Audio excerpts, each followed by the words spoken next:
சந்தோஷமா இருக்கீங்களா? ஆமென். அவர்களுக்கு தானியமும் திராட்சை ரசமும் பெருகி இருக்கிற காலத்தில் உண்டாயிருக்கிற அந்த சந்தோஷத்தை பார்க்கலாம். எப்படி வரும் அந்த வார்த்தை? அடுத்து பைபிள்ல சில வசனங்கள்ல ரொம்ப மிகுந்த, நான் பைபிள் படிக்கும் போதெல்லாம் மிகுந்த அப்படின்னு படிக்க மாட்டேன். எப்படி படி? மிகுந்த. ஆமென். ஆமா, பணம், பொருள், பேர், புகழ், பிரபலம் இவைகள் எல்லாம் அவர்களுக்கு கொடுக்கிற சந்தோஷத்தை விட ஒன்றுமே இல்லாமல் கர்த்தருடைய சமூகத்தில் நின்று அப்பான்னு சொன்ன உடனே அவர் இறங்கி வருகிறாரே அந்த சந்தோஷம். ஹல்லேலூயா. இதை எந்த பொருளாலும் எந்த நபராலும் ஆமென் ஆமா எதாலும் கொடுக்க முடியாது. ஆமென். இப்போ யூடியூப்ல எல்லாம் சில பேர் என்னை பார்த்துட்டு, சிஸ்டர் நான் உங்களை யூடியூப்ல பார்த்தேன் சிஸ்டர், உங்க மெசேஜை கேட்டேன், ரொம்ப நல்லா இருந்தது அப்படியெல்லாம் சொல்லுவாங்க. நான் போயிடு அப்படிங்களா, நன்றி சிஸ்டர், தேங்க்யூ, ரொம்ப சந்தோஷம் அப்படி சொல்லுவேன்.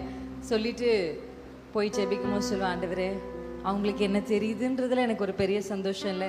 நான் பரலோகத்துக்கு வந்தா உமக்கு என்ன தெரியணும்? அங்க வந்து இங்க நல்லா தெரிஞ்சுட்டு இங்க இருக்கிற உலகத்துல இருக்க எல்லாருக்கும் பிரின்சி சிஸ்டரா தெரியும் தெரியும் சிஸ்டர் தெரியும் அப்படின்னு சொல்றதுல ஒரு சந்தோஷம் இல்லை சப்பா. நான் அங்க வரும்பொழுது உன்னை எனக்கு நல்லா தெரியும், நீ என்னை விட்டதே இல்லை, என்னை தொந்தரவு பண்ணிக்கிட்டே இருப்ப, என்னை கூப்பிட்டு கொண்டே இருப்ப, வா என்று சொல்லுகிற அந்த சத்தம். நீங்க எல்லாம் செஞ்சு முடிச்சுட்டு எல்லாருக்கும் தெரிகிற மாதிரி ப்ராப்புலரா இருந்துட்டு அங்க போகும்போது நான் உங்களை அறியேன்னு ஏசப்பா சொன்னார்னா, ஆமென். நான் அப்படிதான் ஜெபம் பண்ணுவேன். சின்ன வயதிலே ஆண்டவர் வந்து இந்த பரலோகத்தை குறித்து தியானிக்க எனக்கு அதிகமாக என்னை ஏறி இருக்கிறார். ஆமென். நிறைய ஹெவனை குறித்து தியானிக்க நான் சும்மா இருந்தால் யோசிப்பேன், இப்போ பரலோகம் எப்படி இருக்கும், என் அப்பா என்னை குறித்து என்ன நினைப்பார். நான் கேட்பேன் ஏசப்பா கிட்ட, ஏசப்பா பிரின்சின்னு சொல்லும் பொழுது உங்கள் மனதில் என்ன தோணுது?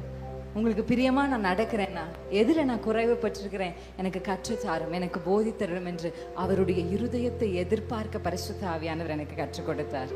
ஆமென். இந்த உலகத்தில் நீங்கள் எவ்வளோ படிச்சிருந்தாலும், எவ்வளோ பெரிய ஆளாக இருந்தாலும், இல்லை எவ்வளோ சின்ன ஆளாக இருந்தாலும் அதை பற்றி நீங்கள் கவலைப்பட வேணாம். பரலோகத்தில் தேவனுக்கு நம்ம பேர் தெரியும்.